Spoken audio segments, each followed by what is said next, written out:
Best health packages up to 80% discount. Tirumala Diagnostics.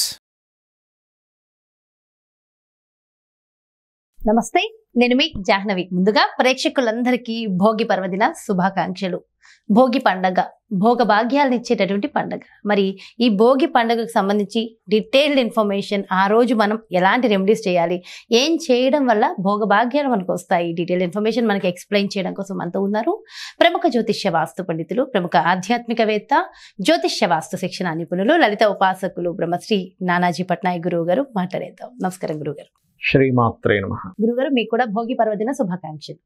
మీకు మరియు మన ప్రేక్షకులందరికీ కూడా భోగి, సంక్రాంతి మరియు కనుమ ఈ యొక్క పండగలు అధిదేవతలు ఉంటారు. అధిదేవతలు, అధిష్టాన దేవతలు, అదేవిధంగా అమ్మవారి యొక్క అనుగ్రహం అందరికీ ఉండాలని పూర్ణంగా కోరుకుంటున్నాను. థ్యాంక్ యూ సో మచ్ గురుగారు. శ్రీమాత్రే నమః. అయితే గురుగారు, భోగి అనగానే భోగ భాగ్యాలను ఇస్తుంది అంటారు. అసలు ఏంటి భోగి రోజు భోగ భాగ్యాలను ఇవ్వడము? అసలు ఆ రోజుని ఎలా ప్రారంభించాలి? ఎందుకు భోగికి భోగ భాగ్యాలకి సంబంధం ఏంటంటారు? చాలా మంచి ప్రశ్న వేశారు. ఎందుకంటే భోగ భాగ్యాలు ఎందుకు ఇస్తుంది అని అడిగారు, చూసారా? ఇక్కడే ఉంది మొత్తం కూడా. మనకి చూడండి అమ్మా, అన్నిటికంటే మనకి ఎక్కువ ఇబ్బంది ఇచ్చేది ఏదో తెలుసా మీకు? వాళ్ళకంటే కూడా వాళ్ళ పిల్లలకి ఇబ్బంది అవుతుందంటే విపరీతమని తట్టుకోలేము. అబ్బా, ఆ హెల్త్ ఇష్యూ అయితే నాకు వస్తే బాగుంది అనుకుంటాం. వాడికి దెబ్బ తగిలితే ఆ దెబ్బ అయితే నాకు తగిలితే బాగుంది అనుకుంటాం. అవునా? ఎందుకు ఇస్తుంది అంటారంటే భోగి భాగ్యాలు. భోగి రోజు ఏం చేస్తాం? భోగి పళ్ళు పోస్తారు పిల్లలకి. చిన్నపిల్లలకి భోగి పళ్ళు పోస్తారు. ఎందుకు పోస్తారో తెలుసా? భోగి పళ్ళు, రేగి పళ్ళు పోస్తారు. వాటిని భోగి పళ్ళు పోయడం అంటారు. రేగి పళ్ళు వేస్తారు. రేగి పండు దేనికి ప్రతీక అంటే సూర్య భగవానుడు ప్రతీక.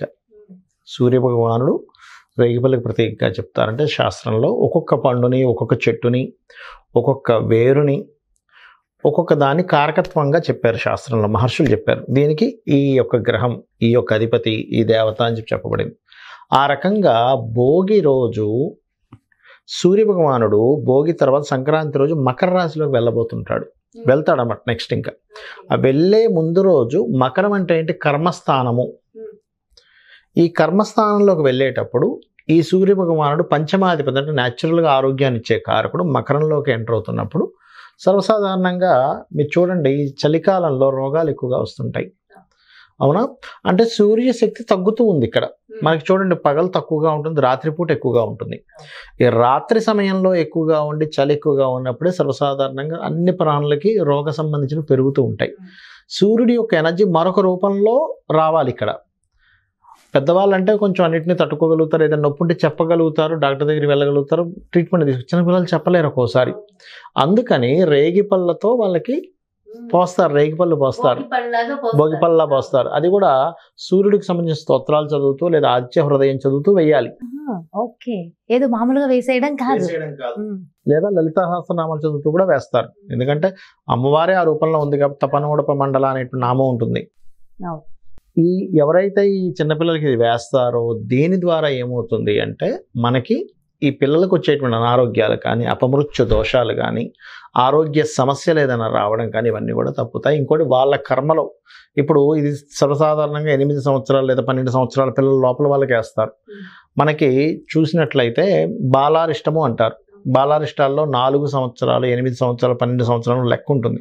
అంటే వాళ్ళు చేసిన కర్మ లేదా తల్లిదండ్రులు చేసిన కర్మ ఈ పిల్లవాడు అనుభవించడం అనేది. అందుకని ఏం చేస్తారంటే ఈ అనారోగ్య సమస్యలు ఎక్కువగా ఇబ్బంది పెడతాయి కాబట్టి పూర్వజన్మ కృతం పాపం వ్యాధి రూపేణ పీడితం అంటూ ఉంటారు. అందుకని రేగిపళ్ళతో గనక చేయిస్తే ఆ యొక్క జాతకుడు అంటే పిల్లవాడికి కావచ్చు, అమ్మాయికి కావచ్చు, అబ్బాయికి కావచ్చు, రోగ సంబంధించినవి ఏవి రాకుండా ఇబ్బంది పెట్టకుండా ఉండాలని వేస్తారు. అది అందరూ పాటించాల్సిన విషయం. ఎప్పుడైతే ఆరోగ్యం ఉంటుందో ఆటోమేటిక్ గా మనకి అన్ని అదే భోగభాగ్యం. ఆరోగ్యమే మహాభాగ్యం అంటాం కదా, మహాభాగ్యం అంటాం కదా. అందుకని రెండవది ఏమిటంటే గొబ్బెమ్మను పెడతారు బయట భోగి రోజు.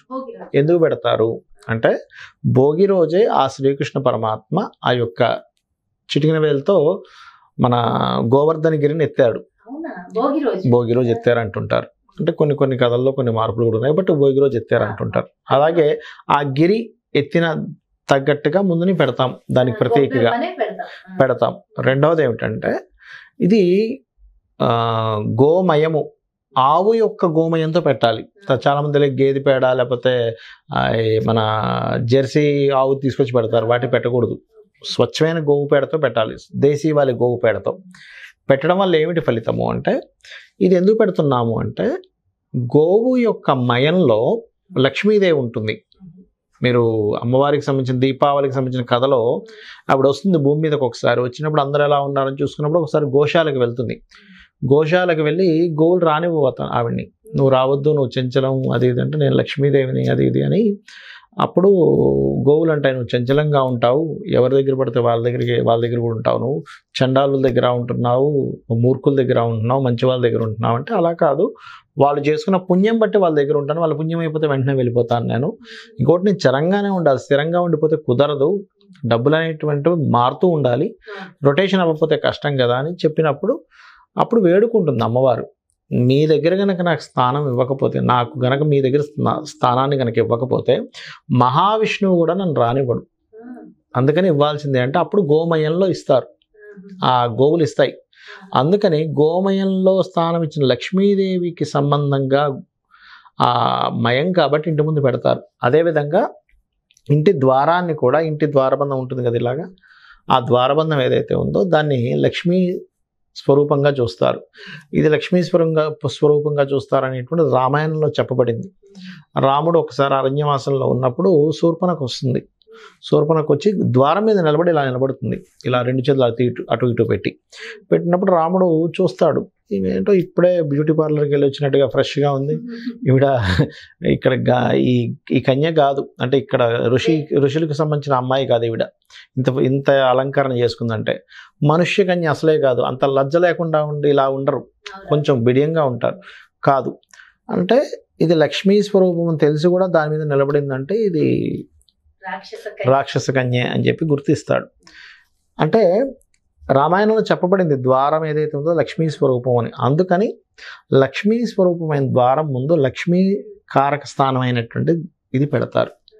పెట్టినప్పుడు అమ్మవారు అక్కడికి వచ్చినప్పుడు ఇంట్లోకి ప్రవేశిస్తుందని, ఖచ్చితంగా ఇంటిని అలంకారం చేసి ఎప్పుడు ప్రవేశిస్తుంది అమ్మవారు లోపలికి? సంక్రాంతి రోజు చేసేటువంటి పనులు, అదేవిధంగా ఇప్పుడు లక్ష్మీ లోపలికి వస్తే అనారోగ్యాలు పోయినట్టే కదా, ఈ ఆదిత్య హృదయ పఠనము ఇవన్నీ చేసినప్పుడు ప్రవేశం అనేటువంటిది జరుగుతుంది అనమాట. అందుకని ఇవి చేయాలి భోగి రోజు. అది అవును వేస్తారు. ఎందుకు వేస్తారు అంటే, మనకి ఉత్తరాయణం దక్షిణాయనం, మనము ఈ దక్షిణాయనం నుంచి ఉత్తరాయణంలోకి వెళ్తున్నాము అంటే వాళ్ళకి పగలు, దేవతలకు పగలు. దక్షిణాయనం అంటే దేవతలకు రాత్రిపూట, 6 నెలలు పగలు 6 నెలలు రాత్రి దేవతలకి. అందుకని ఇంట్లో పాత వస్తువులు, శాస్త్రాల్లో ఏం చెప్పారంటే, పాత వస్తువులు పారేయండి, పెద్దవాళ్ళని పాత వాళ్ళని ఇంట్లో పెట్టుకోండి అని చెప్పారు. ఇప్పుడు ఏం జరుగుతుంది, ముసలి వాళ్ళనేమో ఓల్డేజ్ హోమ్లకు పంపిస్తున్నాం, పాత వాళ్ళని ఇంట్లో పెట్టుకుంటున్నాం తీసుకొచ్చి. అవునవును. సో పెద్దవాళ్ళని ఇంట్లో పెట్టుకోవాలి. పాత వస్తువులు అంటే విరిగిపోయిన ఉంటాయి, కుర్చీలు విరిగిపోయి ఉన్నాయి, టేబుల్ విరిగిపోయింది, డైనింగ్ టేబుల్ ఇది విరిగిపోయింది, లేకపోతే కుర్చీ విరిగిపోయింది, ప్రతిదీ ఇంకా పనికిరాదు, నేను వాడినన్నది తీసుకెళ్లి భోగి మంటల్లో వేసేయాలి. ఎందుకు అంటే, విరిగిపోయిన వస్తువులు ఇంట్లో ఉంటే ఆ ఇంటి యొక్క ఆ విరిగిపోయిన వస్తువుకి నెగిటివ్ ఎనర్జీ ఉంటుంది. నెగిటివ్ ఎనర్జీ ఇంట్లో ఎక్కడైతే ఉంటుందో ఆ జోన్ని పాడు చేస్తుంది వాస్తుపరంగా. అందుకని వాటిని భోగి మంటలో వేయాలయ్యా అంటారు. అంటే ఇంకా ఉత్తరాయణం స్టార్ట్ అవుతుంది, ఇక్కడ నుంచి ఫ్రెష్ మళ్ళీ అది. అందుకని ఈ భోగి నుంచి జీవితం కూడా కొత్తగా మారాలి, ఎందుకంటే కర్మకారకుడు ఎంటర్ అవుతున్నాడు కదా ఉత్తరాయణంలోకి. అటు జాతక రీత్యా మనం చూసుకున్నా మారుతుంది. కర్మకారక స్థానాల్లోకి సూర్య భగవానుడు ఎంటర్ అవుతున్నాడు కాబట్టి, సూర్యుడు ఆరోగ్య ప్రదాత కాబట్టి భోగి పళ్ళతో ఇచ్చేస్తూ ఫ్రెష్గా ఉండాలి కాబట్టి, అంటే వెలుతురు సూర్యుడు మకర రాశిలోకి ఎంటర్ అవుతున్నప్పుడు కర్మ అనేటువంటిది ఫ్రెష్గా మళ్ళీ స్టార్ట్ అవుతుంది అనేటువంటి భావనతో ఈ పాత చెత్త చెదార ఇంట్లో పెడుతూనే ఉంటారు, బూజు పట్టేస్తుంటాయి వాటి మీద, అవన్నీ ఉండడం ఇంటికి మంచిది కాదు. ఆ రోజు మొత్తం అన్ని తీసేసి మొత్తం ఏం లేదమ్మా, అలా స్టాక్ పెట్టారు, అక్కడికేమో పురుగులు వస్తాయి, అవి బయటకు వస్తాయి, నానా రోగాలు ఇస్తాయిగా సైంటిఫిక్ ఆలోచించినా కూడా. అందుకని మన వాళ్ళు భోగి మంటల్లో వేసేయండి అయ్యా అన్నారు వాటిని తీసుకెళ్ళి. అయితే గురువుగారు భోగి ఏ రోజు వచ్చింది, డేట్ ఎప్పుడు వచ్చింది? ఇది ఆదివారం రోజు వచ్చిందమ్మా. అది సూర్య భగవానుడికి సంబంధించింది కాబట్టి ఆదివారం రావడం మరింత విశేషం. ఈ భోగిపళ్ళు పోయడం వల్ల ఆరోగ్యం 14వ తేదీ ఆదివారం వచ్చింది కాబట్టి, ఈ పిల్లలకి భోగి పళ్ళు పోయడం వల్ల ఇంకా మరింత ఆరోగ్యం పెరగడానికి బాగుంటుంది. అదే మీరు ఎందుకంటే చెప్పారు సూర్య కదా, భగవానుడు సూర్య ఆరోగ్య ప్రదాత భగవానుడి. కాబట్టి Yeah. సూర్య భగవానుడి మంత్రాన్ని శ్లోకాన్ని చెప్తూ కూడా చెప్తూ చేయమన్నారు కదా. వేయాలి. అయితే గురువుగారు భోగి రోజు పండగలు అనగానే మనం అందరం పిండి వంటలు చేసుకుంటూ ఉంటాం. సో ముఖ్యంగా ఆ రోజు చేసుకోవాల్సిన పిండి వంట ఏమైనా ఉంటుందా? ఆ రోజు ప్రత్యేకంగా ఇదే చేయమని ఎక్కడ చెప్పలేదు. కాకపోతే ఏంటంటే నువ్వులతో చేసిన పదార్థాలను ఎక్కువగా చేస్తారు. అంటే అరిసెలు కానీ అరిసెలు ఇట్లాంటివన్నీ చేస్తూ ఉంటారు. ఎందుకంటే నువ్వులు కానీ మినుములు కానీ మినుములతో చేసిందేమో కనుమ రోజు చెప్తారు, దాని గురించి చెప్పుకుందాం మనం. పర్టికులర్గా భోగి రోజు ఏంటంటే నువ్వులతో చేసిన పదార్థాలు. ఇంకోటి ఏంటంటే ఈ 3 రోజుల్లో మనకి ఈ రోజు ఇది చేస్తే సంక్రాంతి రోజు చేసే దానాల్లో ఎక్కువగా నువ్వులు దానంగా ఇవ్వాలని చెప్పి. సంక్రాంతి అది ఇంకొక వీడియోలో డీటెయిల్ గా మాట్లాడదాం. ఆ రోజు భోగి ముగ్గు కూడా వేస్తారు కదా, దాని ఇదంతా అలంకారం కోసం. అలంకారం కోసం అని కాదు, అది లక్ష్మీదేవిని ఆహ్వానించడం అది. సో ఎప్పుడైతే ఎలా ఉంటుందో లక్ష్మీ అమ్మవారు ఆవిడంతటా ఆవిడే వచ్చేస్తారు లోపలికి. ఆవిడంతటా ఆవిడే అంటే ఇక్కడ ఏమి లేదు. మీరు ఫస్ట్ ఎప్పుడైతే భోగి రోజు అన్ని తీసేసి భోగి మంటల్లో వేసేసారో ఫ్రెష్ అయ్యారు మీరు. ఫస్ట్ ఆటోమేటిక్గా మీకు తెలియకుండా మీరు గమనించండి, ఇంట్లో పాత వస్తువులన్నీ తీసి బయటపడేసి లేకపోతే భోగి మంటల్లో వేయగానే మీకు తెలియకుండా ఒక రిలీఫ్ వస్తుంది. మీరు గమనించండి కావాలంటే. ఓకే, అంటే అశుచి ఉన్న దగ్గర అమ్మవారు ఉండదు. అశుచి ఉన్న దగ్గర ఉండదు కాబట్టి అవి తీసేసేయాలి. నీట్నెస్ ఉన్న దగ్గర అమ్మవారు ఉంటుంది. అది ఇంట్లోని మైండ్ లో కూడా. ఇల్లు మాత్రం నీట్ గా ఉంచుకున్నానండి, మైండ్ మాత్రం ఫ్రెష్ గా లేదు, అమ్మవారు రాదు. సో ఇంట్లో కూడా ఎప్పుడు ప్రశాంతమైన వాతావరణం ఉండాలంటే ఏం చేయాలి అంటే అవి ఇవి అన్ని పిచ్చి పట్టించుకోకూడదు. మన పని మనం శ్రద్ధగా చేసుకుంటూ వెళ్ళిపోవాలి అంతే. వాళ్ళు ఏదో అన్నారు, వీళ్ళు ఏదో అన్నారు, అవన్నీ పెట్టుకున్నారు అనుకోండి, డస్ట్బిన్ అయిపోద్ది మన ఇల్లు. మన మైండ్ డస్ట్బిన్ అవుద్ది.